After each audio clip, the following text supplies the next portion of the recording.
Es wird gruselig bei Splatoon 2 mit dem Splatwing.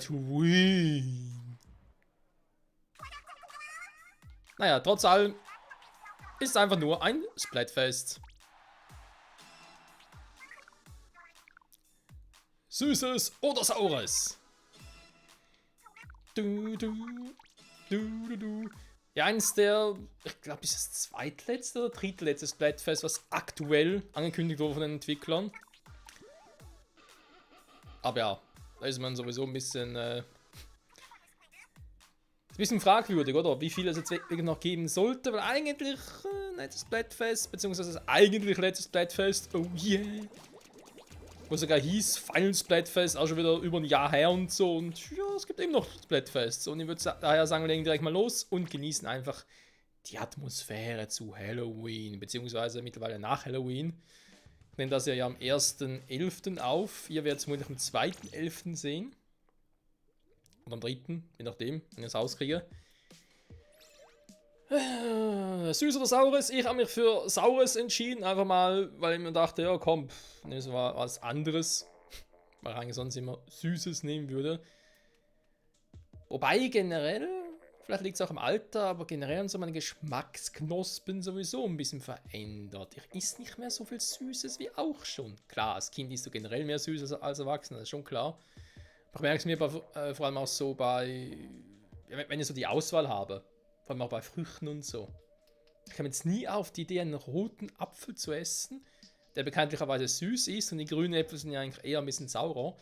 Für mich muss ein Apfel eigentlich immer sauer sein. Also rote Äpfel, nee, es muss schon ein grüner Apfel sein, knackig und so, das schon, aber eben auch ein bisschen, muss nur mühsauer sein, aber irgendwie so einen süßen Apfel, Naja, heute geht es ja eigentlich nicht um das Thema Süß oder Saures, sondern geht ja eigentlich eher um den bekannten Halloween-Spruch, gib mir Süß oder du kriegst Saures. Ja, Thema Halloween, da ist bei uns sowieso ein bisschen, sag jetzt mal, ja, weiß nicht, seltsam. Ist nicht unbedingt das, was zu unserer Kultur ursprünglich gehörte. Halloween ist vor allem in Amerika sehr, sehr populär. In den letzten Jahren auch ein bisschen nach Europa gekommen. Ich glaube, vor allem in Deutschland ist es doch auch recht bekannt und so, das schon. Aber in der Schweiz ist es eher, geht so. In Großstädten vielleicht eher, ja schon, aber jetzt zumindest bei mir, so in meiner Region, aber ich zwar auch in der Stadt lebe, nicht gerade in einer Großstadt wie Zürich oder so. Aber ja, wenn du halt nicht gerade in einer Großstadt wie Zürich lebst und hast halt das Gefühl, Halloween, ja, vielleicht hast du ein bisschen mehr Lärm draußen am 31. Oktober oder irgendwie gibt es vielleicht mal 1, 2 Kinder mehr, die durch die Gegend ziehen. Gut, jetzt mit Corona sowieso auch eher weniger.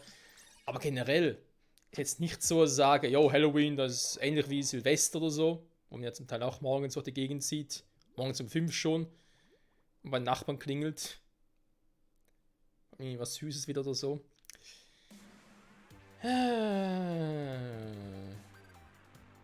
Nee. Ich glaube, das ist noch ein bisschen. Ja. Ein bisschen verzögert. Eigentlich doch auf dem Vormarsch. Wenn auch nicht ganz so schnell, wie man es vielleicht erwarten sollte. Egal. Ist sowieso wieder mal, yo, alles cool, Leute, das stimmt. Ist sowieso wieder mal eine Meinung, die ja jeder anders vertritt. Könnt ihr mir auch gerne schreiben, wie ihr das seht zu Halloween, ob ihr da auch gerne irgendwie verkleidet durch die Gegend zieht und gerne Süßes wollt, wobei eigentlich Süßes wollen will ja fast jeder von dem her. Oh, ein Sniper, das ist. Ich wollte gerade sagen, das ist scheiße, aber ich habe ganz andere Probleme. Warte mal, Kraken? Den kann man sogar nicht mit Kampfannahme.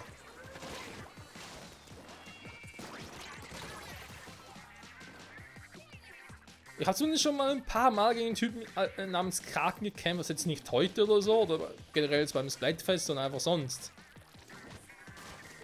Kann natürlich auch sein, weil du kannst den Namen wählen, wie du willst, das spielt ja gar keine Rolle. Uah! Schon der Kraken. Da es können natürlich auch mehrere geben, von dem her. Ja, schlecht sind die beileibe nicht, wobei der Sniper-Typ jetzt gerade ein bisschen nervig war. Tja. Guck mich mal ein bisschen um, war.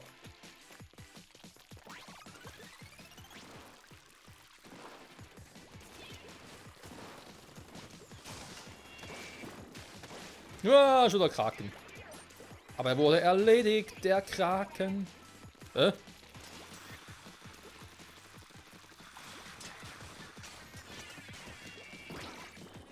Hui! Nichts gebracht, scheiße. Ja, manchmal geht es ja nur darum, die Akku auf sich zu ziehen und gar nicht so exorbitant Schaden zu machen. Wobei natürlich Schaden machen immer ein bisschen besser wäre.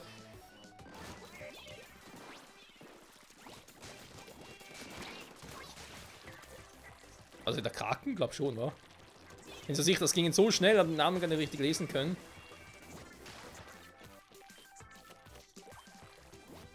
Du, du, du, du, du, ja, es ist der super duper Kraken. Du, du, du, du, du, du, du, du, du. Er ist in der Nähe.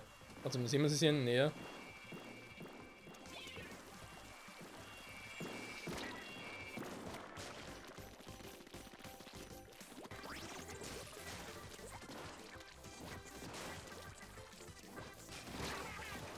Ja.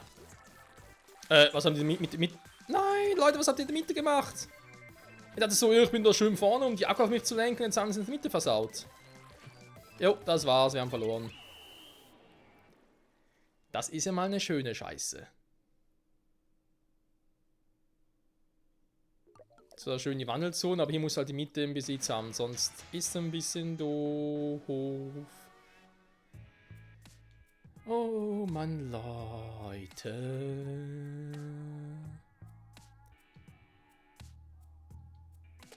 Was war denn das für eine heißt du? Naja.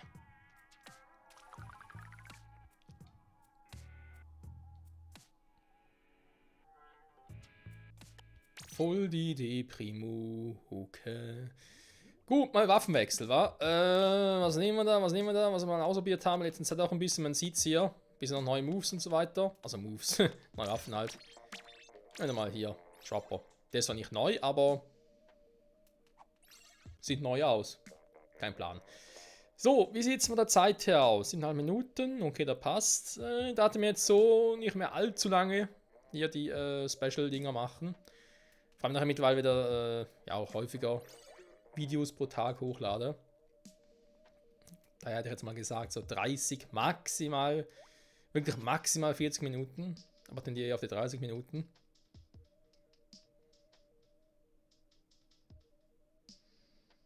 Ja, eben nach generell und halt wieder mal so die Splatfest sieht. Klar ist schön und so, es gibt nicht jeden Tag ein Splatfest, aber jetzt gibt es ja auch wieder doch regelmäßiger. Und trotzdem ist es nicht irgendwie etwas komplett Neues. Auch die Wandelzone gibt es nicht irgendwie etwas komplett neue Arenen. Das sind so, die man halt auch schon in der Vergangenheit öfters gesehen hat. Aber ich bin gespannt, wie viele Splatfest noch in Zukunft geben wird. Wie gesagt, ich glaube, es gibt noch eins, wurde noch angekündigt. Für nächstes, also in absehbarer Zeit, ich schätze mal erst im Frühling, vermutlich mal zu Ostern oder so könnte es etwas sein. Vielleicht auch zu Weihnachten schon, wer weiß. Dass es vielleicht doch schon noch 2 sind, da bin ich nicht mehr ganz so sicher. Und dann, ja, ich glaube, jetzt langsam Zeit von seitens Nintendo, dass man mal ein Splatoon 3 sowas ankündigt, aber ich weiß nicht, mittlerweile mit den neuen Spielen ist sowieso irgendwie so ein bisschen, nee. Ich meine, es kommen immer lauter Haufen von Remakes oder Ports. Was zum Teil ja auch schön ist, aber dabei einfach irgendwie die neuen Spiele komplett ausbleiben. Ich sage jetzt gerade mal bei Pikmin.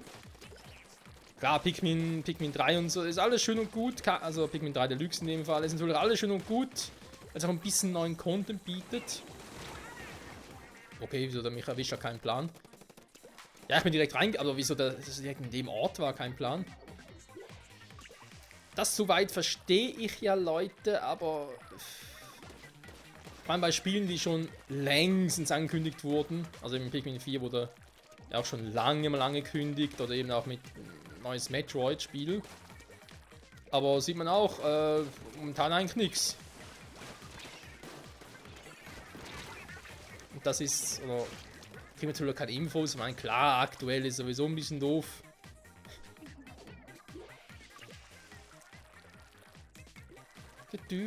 Dass natürlich zu Verzögerungen kommen kann, da ist alles klar, gar kein Thema.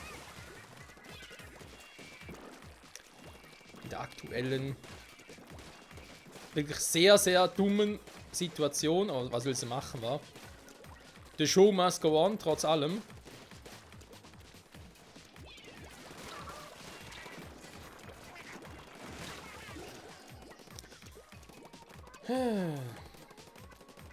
Und daher, ja, bin gespannt. Eben, wann es vielleicht mal was Neues zu Pikmin 4 bzw. Splatoon 3 geben wird oder Metroid, zum nächsten Metroid-Teil. Wo schon lange mal gesagt wurde, hey, ja, da kommt was, da kommt was. Ja, schön. Wenn es einfach heißt, so, da kommt was, aber einfach nur sagen, da kommt was, das bringt uns als Fans, als Zocker nichts. Irgendwie jetzt ein bisschen unglaubwürdig, das ist das Problem. Wenn so Jahre später noch halt, oh, es kommt mal. Und dann irgendwann heißt plötzlich, ja, es kommt was, aber oh, es ist doch nur ein Port. Und du denkst so, nein, warum ein Port? Also nur. Ja, ist ja immer so eine Frage, klar, die Wii U war nicht sehr erfolgreich, das wissen wir alle. Es würde mich deswegen auch nicht wundern, wenn es vielleicht wieder mal von Metroid einen Port gäbe.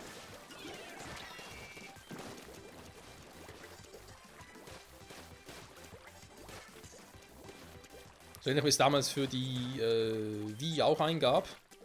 Die Metroid Prime Trilogie quasi.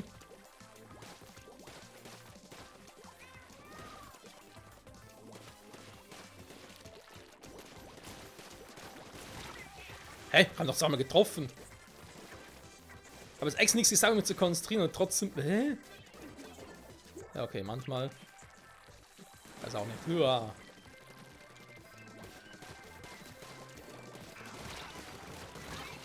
Jetzt habe ich ihn zweimal getroffen. Hä? Okay, creepy. Naja, wie gesagt, ich bin gespannt. Hä? Ob der Rest zum Jahr oder vor allem natürlich auch nächstes Jahr, ob das mehr Neuerscheinungen oder mehr wieder so Port-Geschichten sein werden. Klar, ich meine, ist es auch jetzt im Hause Zelda her und so. Sieht jetzt eigentlich auch eher gut aus, jetzt mit Hyrule Warriors, also Hyrule Warriors. Moment, gerade überlegen. Age of Calamity. Doch? Doch, stimmt. Okay. Ich muss eigentlich um die Vorgeschichte von Breath of the Wild gehen, nur halt in Hyrule Warriors Manier.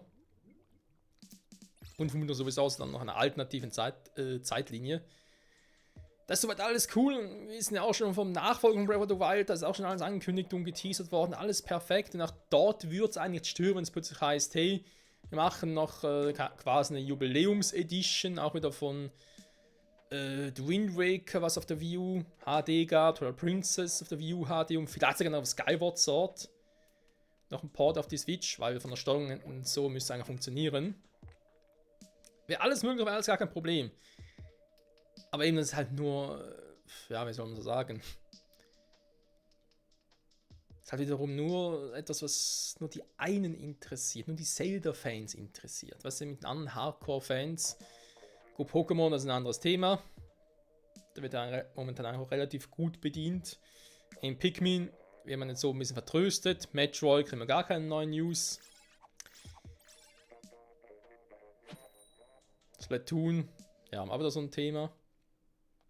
Da wird aber eine komplett neue Marke. Weil Splatoon war ja auch sowas, eine komplett neue Marke, die man halt dann auf der Wii U zum ersten Mal etabliert hat. Alles super, gar kein Thema. Das komplett Neue ist jetzt auf der Switch. Ich meine, klar, es gibt auch Animal Crossing Teile, aber die sind jetzt auch nicht so neu. Die gibt es ja auch schon. Ich bin nicht so sicher, ob es erst seit der Wii U gab oder seit der Wii schon. Ich muss dazu sagen, dass ich kein besonders großer Fan der Animal Crossing Reihe bin. Einfach nur, weil es mich nicht besonders interessiert. Deswegen nicht, weil ich das Gefühl habe, es sieht doof aus oder so, oder spielt sich scheiße. Nee, ich bin einfach kein großer Fan. Also, noch nie groß auf interessiert. Ich würde sagen, ist er in der Nähe? Hä? Haben der jetzt nicht lang? Der kann da oben lang.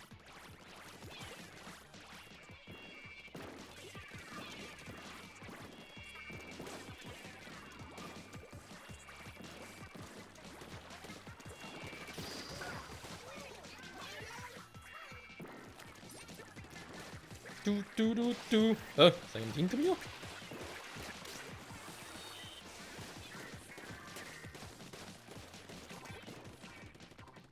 Während ich jetzt zocke, überlege ich gerade, was eigentlich sonst noch so alt Nintendo, ich sage jetzt mal, Serien gab. Von denen es aktuell noch keinen neuen Content gab, beziehungsweise schon ewig was angekündigt wurde. Mein Super Smash kann auch nicht sein. Nee, da ist immer wieder neue Charaktere und so, ist alles cool. Das passt schon. Hey, das steht direkt vor mir! Okay, creepy.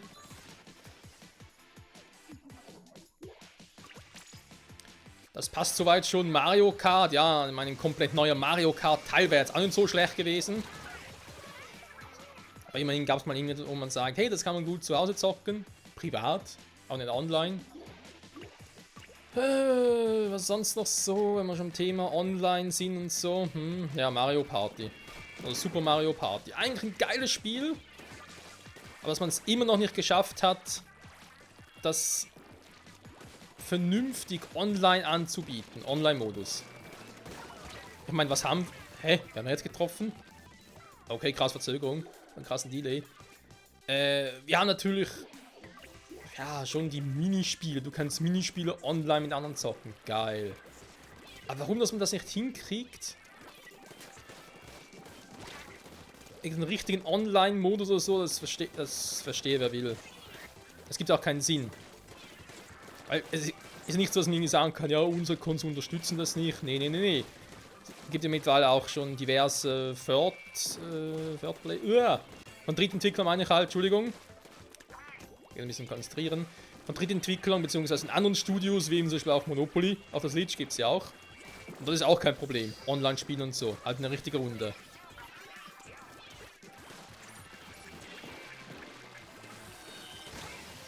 Okay. Ah, ich dachte vielleicht...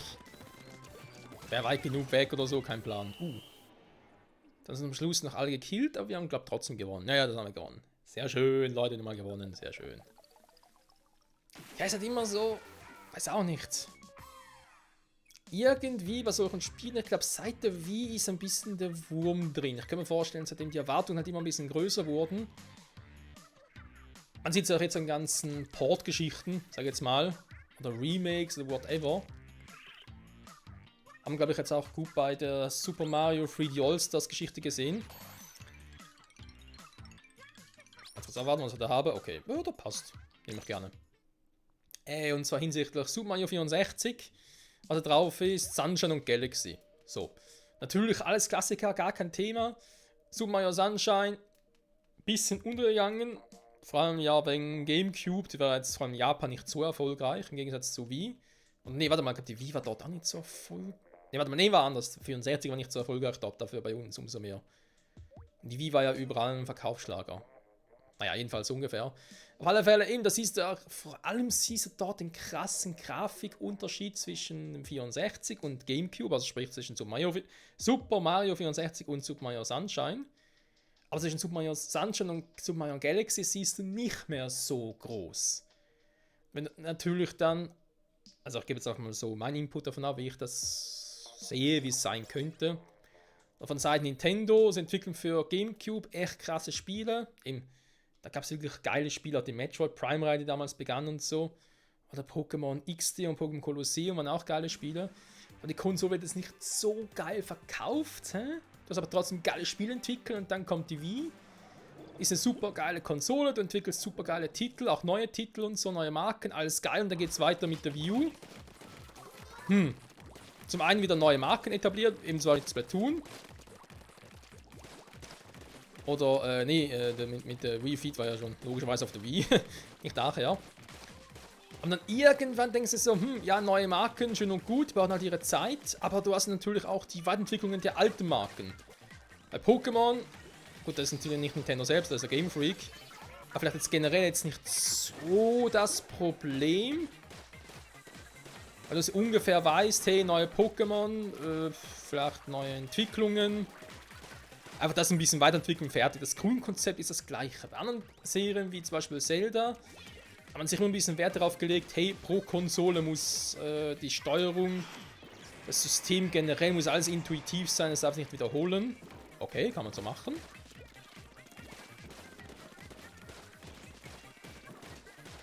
Aber eben, es ist halt nicht nur das, es sind noch weit mehr Serien dann. Wow. Dankeschön. Dann nehmen auch die Splatoon rein. Denkst du, okay, Splatoon 1, Splatoon 2. Man muss hier sagen, ups, Splatoon 2 kam doch relativ fix nach Splatoon 1. Klar, gut, es war für die Switch, oder? War ja ein Launch-Titel.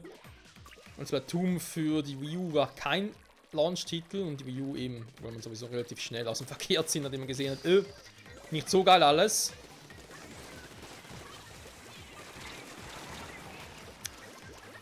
Keyword. Ah, statt Covid oder was? Lustiger Typi. Ja, und dann eben Metroid, denkt man sich so, Metroid Prime 1, Teil 2, Teil 3, alles geil, wobei eben schon Teil 3 ging lange, bis mal ein neuer Titel rauskam. Das neben auf der Wii. Dann neben der Wii U, was bringt man jetzt da irgendwie? Eben auch mit den ganzen Zelda-Teilen, nur noch ein bisschen Verzögerung. Weil ein neues Zelda-Teil entwickelt sich nicht von heute auf morgen. Dann irgendwie, ja, es gibt zwar für die dann, danach ist es eigentlich eine alte Konsole, aber es gibt es nachher auf eine neue Konsole, die dann kommt.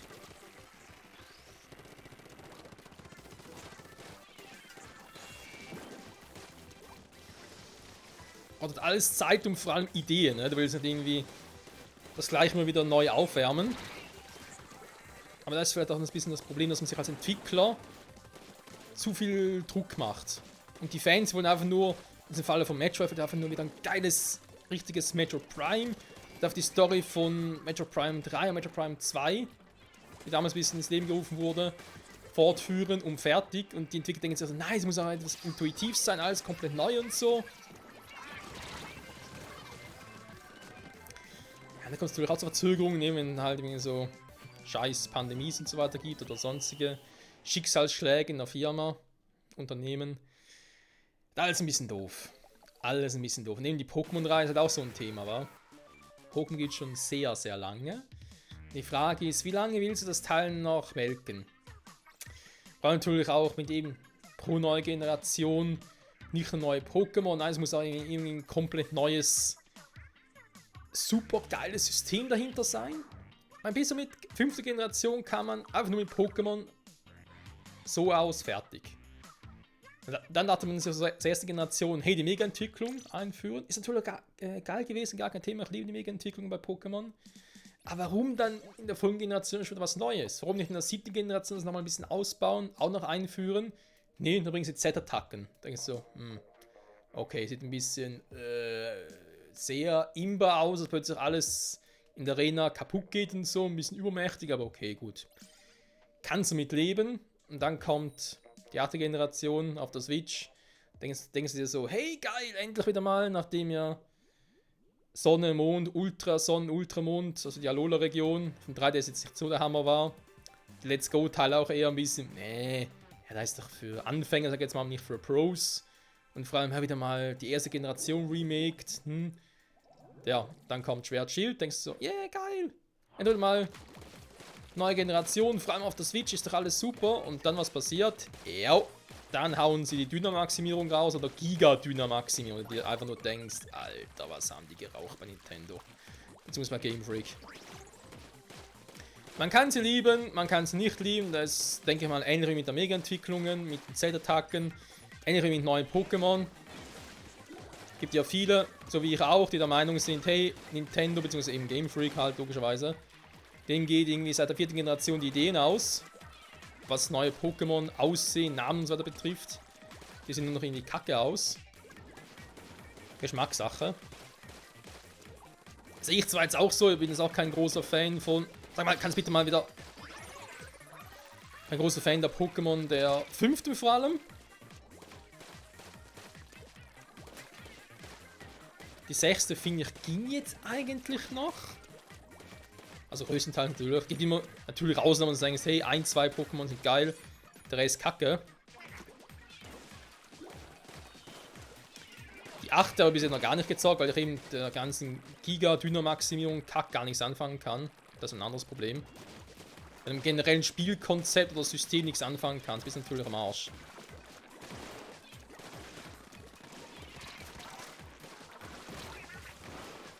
Woher kommen die ganzen Angriffe hier?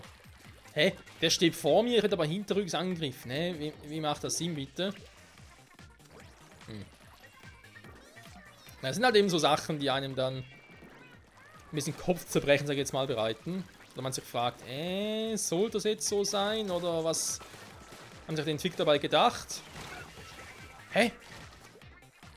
Also, da denkt der Typ mit dem Schirm da oben.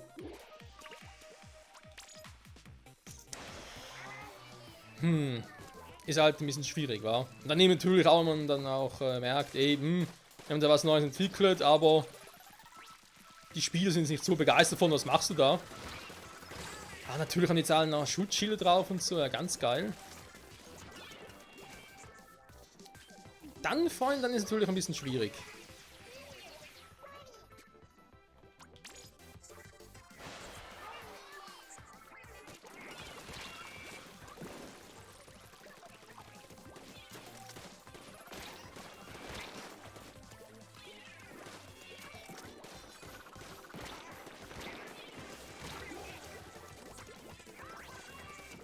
Ja, wieso willst du ausgerechnet...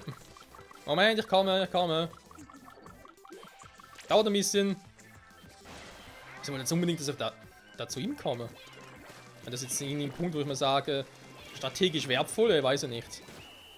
Egal. Ja, es waren eben ein paar Themen, die man sich streiten kann. Ne? Und generell eben das Thema Pokémon. Dauert sogar noch 8 Generationen. Nehmen auch viele, die sich sagen, hey, 8. Generation, geil, aber wieso kann ich nicht alle Pokémon, die ich vorher schon hatte, da transferieren und nutzen? Ne? Was soll das? Und auch meine Mega-Entwicklungen, die ich so liebe, wieso geht das nicht? Das hat generell so ein Problem. Weil einerseits diejenigen, die sagen, ey, da sind sowieso zu viele Pokémon drauf, seid zufrieden mit dem, was du hast. Ja, schwierig, wenn du jetzt sagst, hey, es ist quasi wie ein Reboot, du hast gar keine Chance, deine alten Pokémon zu nutzen, dann wäre es vielleicht was anderes. Aber wenn du jetzt sowieso so ein Lagerungssystem hast wie Pokémon Home, wo du all deine alten Pokémon da haben kannst und dann ein System wie eben Schwert und Schild, wo du es transferieren kannst, und das Spiel dann sagt, nö, die Pokémon gibt nur einen bestimmten Teil, den man da nutzen darf, transferieren darf, einen anderen Teil nicht. Dann wird es schwierig. Eben vor allem, wenn du dir sagst, hey, ich will da mal ein Basis-Team aus, keine Ahnung, aus Omega Rubin, Alpha Saphir will ich da transferieren und danach dort auf der Switch nutzen, gegen andere anzutreten. Oder eben halt in Competitive kämpfen und so. Dann heißt, nee, geht nicht oder geht noch nicht. Mittlerweile kann man wieder einige Pokémon, je nach DLC, nach und nach wieder transferieren. Da verstehe ich halt schon den Unmut der Leute. Eben halt auch mit den Techniken und irgendwie sagt, nee, Mega-Entwicklungen, Z-Attacken gehen auf Schwert und Schild nicht. Das kann man so machen, wenn man dafür ein anderes System hätte, wo es geht. Ich habe zum Beispiel nie verstanden, wieso man Pokémon Home nicht gesagt hat, hey, es ist ein Lagerungssystem, aber es ist auch eine Art, wie soll ich sagen, du kannst halt auch kämpfen. So ähnlich wie es eben auf dem Gamecube war in Pokémon XD und Pokémon Colosseum. Oder, nee, das ist dummes Beispiel, Entschuldigung. Ich meine auf dem 64er. Wo man noch Pokémon Stadium hatte und Stadium 2. Ich meine, warum sowas nicht integrieren? Und man einfach halt sich dann sagt, okay, du hast editionsbedingte Spiele, wo es um die Story geht, um jeweils bedingte Pokémon, die man dort nutzen kann, die man dort fangen kann, kein Problem. Und dann hast du halt eben noch ein zentrales, in dem Fall Lagerungssystem, Kampfumgebung. In dem Fall halt eben jetzt irgendwie Pokémon Home, wo du sagst, hey, kann meine Pokémon dort transferieren. Ich kann dort auch irgendwie kann auch Minispiele machen, wie es früher der Fall war. Du kannst dort auch irgendwie Items kaufen, sag jetzt mal, für die Pokémon. Und dann sagst du irgendwie, okay, du hast dann einen Megasteine, du hast die Z-Kristalle, wie die Dinger schon da heißen. Oder du kannst auch eine Dynamaximierung, Giga-Dynamaximierung machen, aber hast halt die Auswahl, was du willst. Dann wäre es was anderes, aber generell zu sagen, nö, das geht nicht, weil wir das nicht mehr wollen. Wir wollen jetzt die Giga und die normale Dynamaximierung. Ganz ehrlich, ist sowieso ein Scheiß. Alles muss immer größer und krasser werden. Das ist immer von Generation zu Generation. Was kommt in der 9. Generation denn? Und das ist halt das Problem. Jetzt, wo sie halt schon mal angefangen haben, seit der 1. Generation, oh, jetzt kommt jede Generation was Neues. Jetzt müssen sie was durchziehen. Sonst heißt es nachher, oh, Game Freak hat keine Ideen mehr. dann ist es auch scheiße. Das will ja auch keiner. Und sagen generell, hey, irgendwann reicht es auch mal. Weil eben jetzt halt auf der Switch mit den DLCs wäre sowieso eine Option, dass man sich irgendwie sagt, hey, jetzt gibt es ja keine neuen Spiele und keine Spezialeditionen mehr in nächster Zeit. Nee, jetzt gibt es einfach DLCs. Ich meine, 2 sind mittlerweile raus, in denen wir auch wissen, angekündigt wurden. Aber man könnte ja auch noch ein 3., 4. DLC machen und dann vielleicht irgendwie 2, 3 Jahren. Wäre es dann vielleicht mal noch eine Option zu sagen, okay, jetzt machen wir da was anderes. Also ein komplett anderes Spiel, eben die 9. Generation einführen. Oder hat auch Remakes, was das nächste ansteht, werden ja eigentlich Remakes der 4. Generation.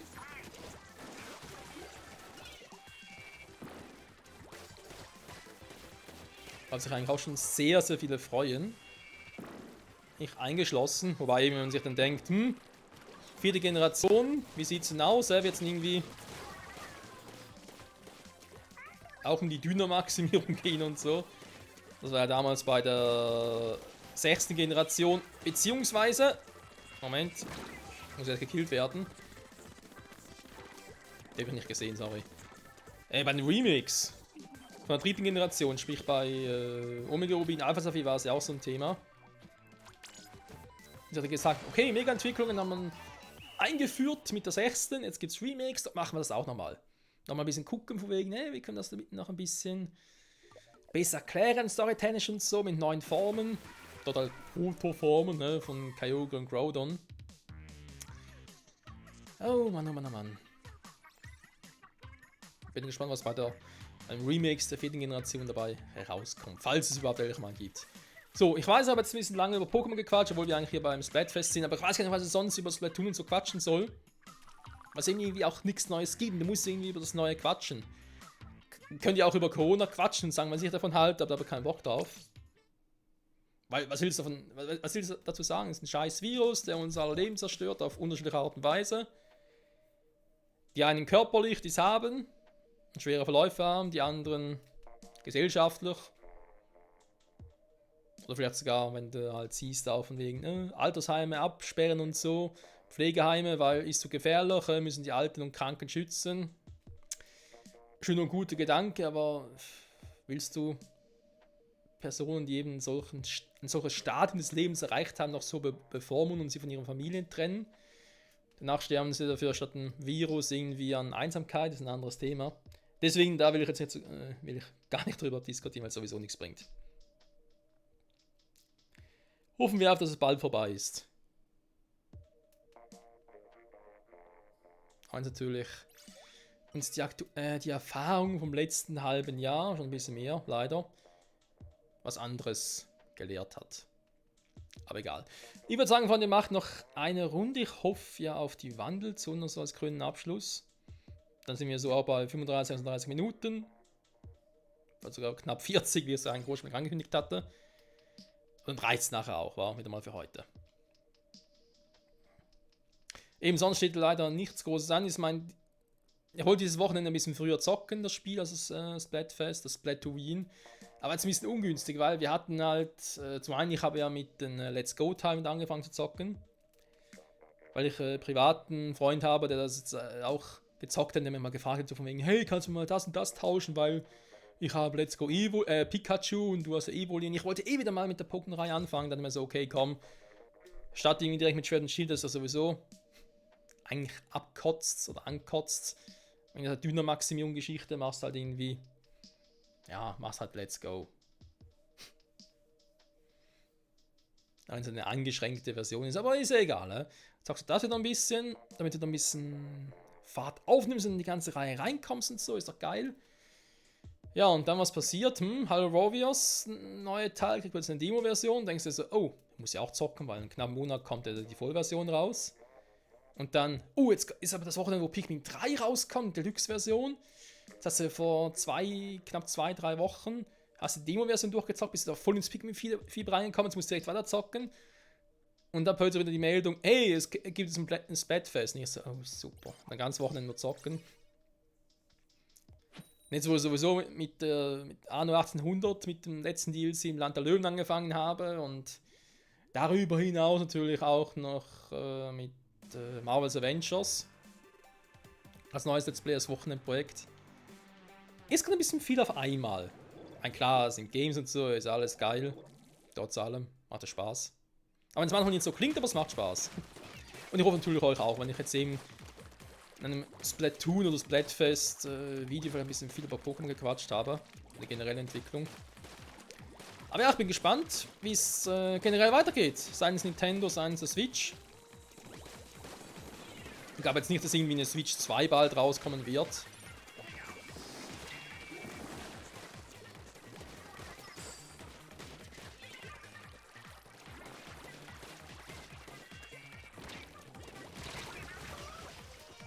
Der war vor mir, haben gar nicht gesehen. War mal auf gut Glück dahin geschossen.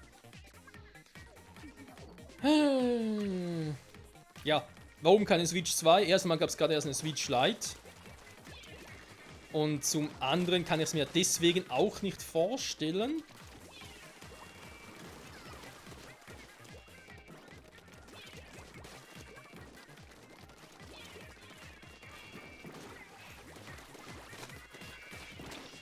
Ich tauche unter. Tschüss.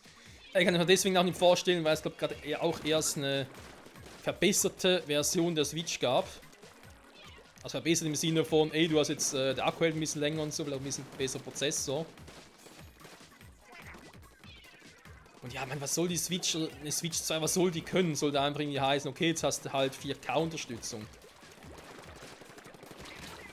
Wäre eine Option, aber ich weiß, Nintendo war nie generell dafür bekannt, dass man halt sehr groß auf die aktuellste Grafik und so auf so ein System setzt. Und als Fan wolltest du es eigentlich auch nie. Du willst wirklich ein Pokémon-Spiel mit 4K zocken? Natürlich denkst du so, ja, wenn es angeboten wird, klar, nehme ich gerne, aber ist jetzt nichts, wo ich irgendwie sage, ey, ich brauche das unbedingt. Ich kann ohne es nicht mehr leben. Eher weniger, oder?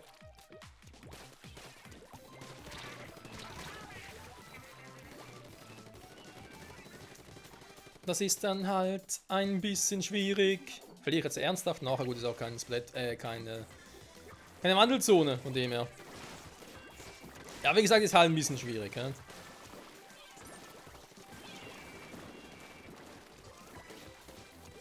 So, jetzt vielleicht nochmal durchstarten hier.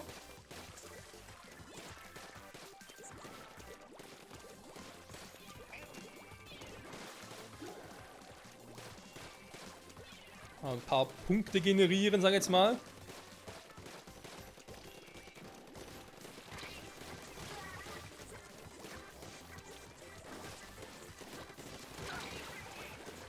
Ui, der Plan geht ja eigentlich auf. Also was die Tote anbelangt, weil flächenmäßig habe ich das Gefühl, sind wir ziemlich weit hinten. Also weit. In Anführungszeichen, Schlusszeichen. Und Ausrufezeichen. Schade, hätte Banner gehabt.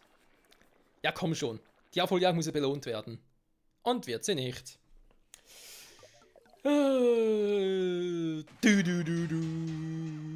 Fail. Zum Schluss noch gefehlt. Ja, typisch Michael, war. Nee. In der Hinsicht sage ich vielen Dank fürs Zusehen. Und wir bis zum nächsten Splatfest oder nächsten Splatoon-Beitrag, was auch immer das sein soll. Ich bin schon sehr auf die Entwicklung oder künftige Entwicklung bei Nintendo gespannt, mit welchen Spielen sie uns dann noch beglücken werden, sei es komplette Neuentwicklungen, die auch überraschend sind, sei es Entwicklungen, die sie bereits angekündigt hatten, seien es irgendwelche Port-Geschichten, die aber trotzdem Spaß machen und die man Bock hat. Ich bin gespannt, ich hoffe ihr auch und ja, würde sagen, vielen Dank fürs Zusehen und in der Hinsicht bis zum nächsten Mal zurück bei Splatoon 2! Ja, ja!